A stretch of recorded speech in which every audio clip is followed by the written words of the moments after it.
Monkey Bowling 2. Alright. I have to show you special mode because this mode is insane.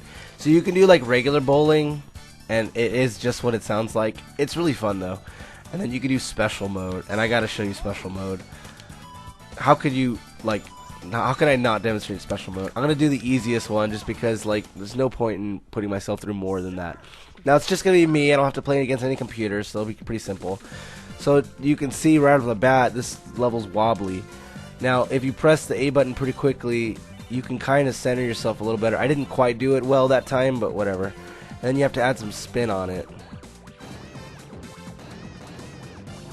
The thing is, you don't get to add spin until like after you hit the power, and by then you're already moving, so you have to adjust the spin in like a short span of like maybe 3 seconds. If you don't get the right spin on it, then you're screwed. But otherwise, you just have to try to time it.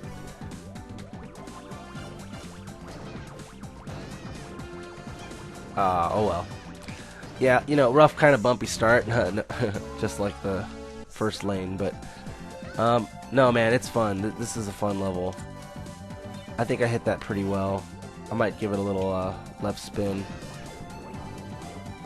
Okay, I gave it way too much spin. I probably didn't need to give it any spin. I still got a pin.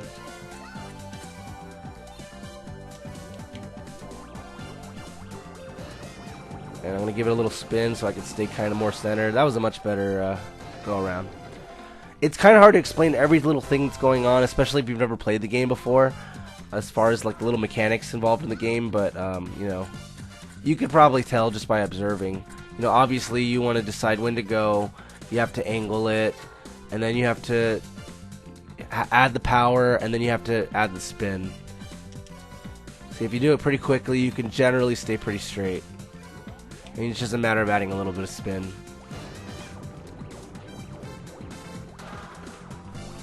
And that's a strike.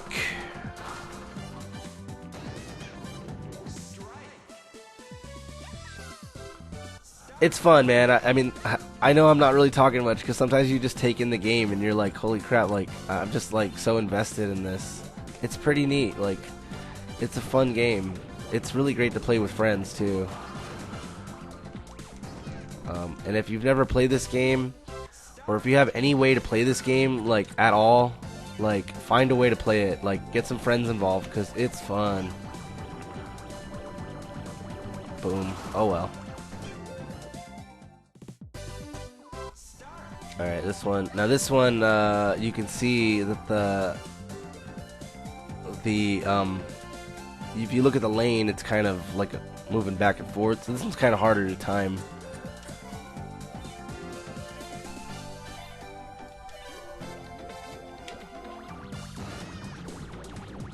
Give it a lot of spin there, but I just got lucky. I'm surprised I even made it to the end.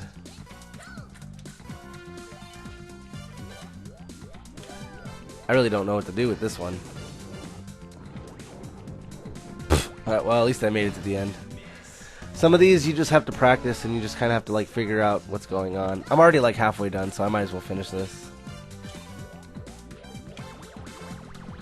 This one I threw it way too far to the right, so I had to add a lot of spin to the left. This one I don't really know how to spin, and I'm just gonna spin it left. That was a good idea. Oh, I got the strike. Yeah. Well, it'd be considered a split since it wasn't on the first throw, but or not a split, a spare. Excuse me. But yeah. I'm gonna wait for the next go around, if you can see, because it's gonna move that way, right there. I'm not gonna give it any spin. I probably should have given it some right spin, but hey, at least I got it to the other side. Domino, yeah. Got 6 pins. That's like a lot more than I wanted to. I need to display. I need to show you how to do the trick involving getting it centered. Well, I don't want to do it here. This one I'm going to actually... I'm going to give it like... Oh, I gave it too little power. So you want to give it a little spin, but yeah, I didn't give it enough power. I need to give it a little bit more power than that.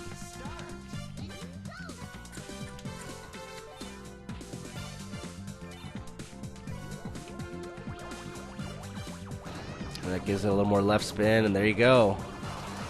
That was pretty good.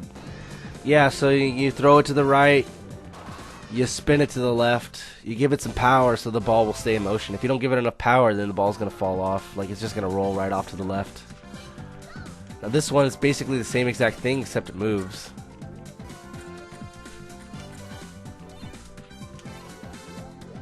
I gave it too much power on that one, but I think I might still make it. Yep. And like once you get a feel for the game, like you really start understanding it. Like it's really fun. Too much power, but that's okay. That's kind of like the first throw.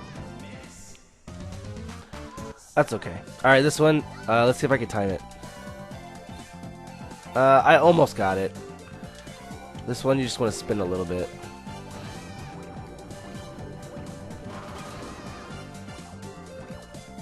Oh well. Let's see if I can do it again this time.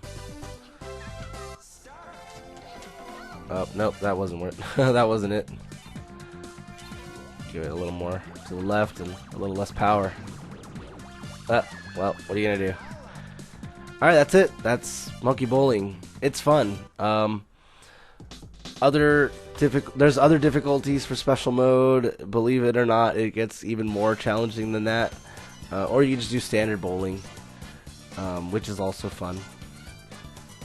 Alright, let's see what else is next. Monkey Golf 2. Monkey Golf 2. Let's jump right in. Alright, so first of all, ball in the hole is the least number of stroke wins up to 4 players. Yeah, I mean, obviously I'm not going to play a full round of golf, so I might just show you one course just so you can kind of get an idea. Now, this is another game that is great on its own. This is probably one of the best golf games I've ever played. The physics, the mechanics, everything is like spot on. I'm going to do the out holes. I think those are the easier ones. But this game is so consistent in how it works. It is great. A great golf game. If you're into golf games and you've never played this one, dude, you have to try it. It's awesome. Oh, snap. Hold on. Sorry about that. I had to edit out a cough. So you can change the angle and kind of see where you're going.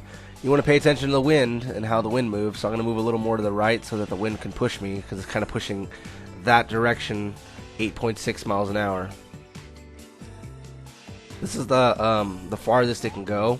So the idea is you want to get it as far. Now there's going to be two little things that you got to draw. I guess you can call them T's, or little. I don't know what the icon is supposed to be, but you want to drop the first one as far to the right as possible, because that's going to get you. Like if you time it to where you get it to the furthest right as possible, then it's going to go that distance that's displayed there. If you change it, you know, it's not going to go as far. Whoops, hold on, like that. Like basically, in other words, if you want it to go the distance that's displayed on the screen, you have to get it as far to the right as possible. That's what I meant to say. Now, the other one that you have to time is when it's coming back. And the second one you hit, you have to try to get it as close as possible. As close as possible to that first line where you start off. That's going to kind of manipulate, I think, the level of spin that you have on it. It's kind of hard to explain, but once you get used to it, it makes a lot of sense. If you've played Super Mario Golf on the Nintendo 64, you could probably already kind of understand how this game works. But this game, I think, just does it way better. Alright, so like, I'll just show you. This is the 250 yarder. Here we go. Now, that little noise you heard, that means you hit it like perfectly, like as far to the right as you possibly could have hit it. That's a pretty good hit, because I got it close to that line too. I almost got it a perfect stroke. Alright, so now we're going to change it up again. I like going to this view. the most because I like to see what's up ahead. Again, I'm going to take into consideration the wind here because it's going to knock it a little more to the left. I think that's a pretty good spot for it. Let's hit it let's hit it as far as we can. And that's also a pretty decent hit. That should get us, if not to the green, very close to the green. Alright, and we're going to have to do another one of these strokes here. So it's recommending this one, a sand wedge, I guess. So obviously you don't want to hit it that far, so you want to only go like maybe half the distance. And it's kind of hard to explain, just kind of, I don't know, I'll just watch this. And this will kind of nudge it up a little bit, but just enough to where it doesn't go too far. I did hit a little too much. And you can hear the crowds all like, oh, boo, lame. So I'm going to try that again, but just a little less.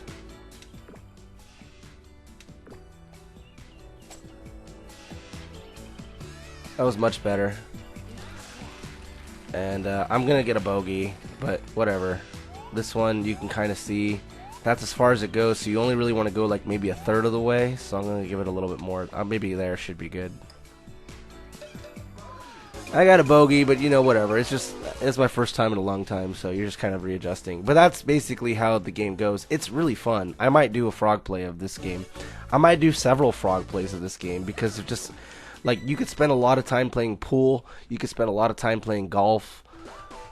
Just, like, these games, like, I said it before, I'll say it again. Story mode on this game is, like, a whole other thing. The mini games are a whole other thing. Each of the mini games, well, not all of them, but at least a couple of them, can stand alone as their own game. It's really cool. Alright, so those are all the same games that were, so those first 6 were all the ones that were accessible in the first Monkey Ball.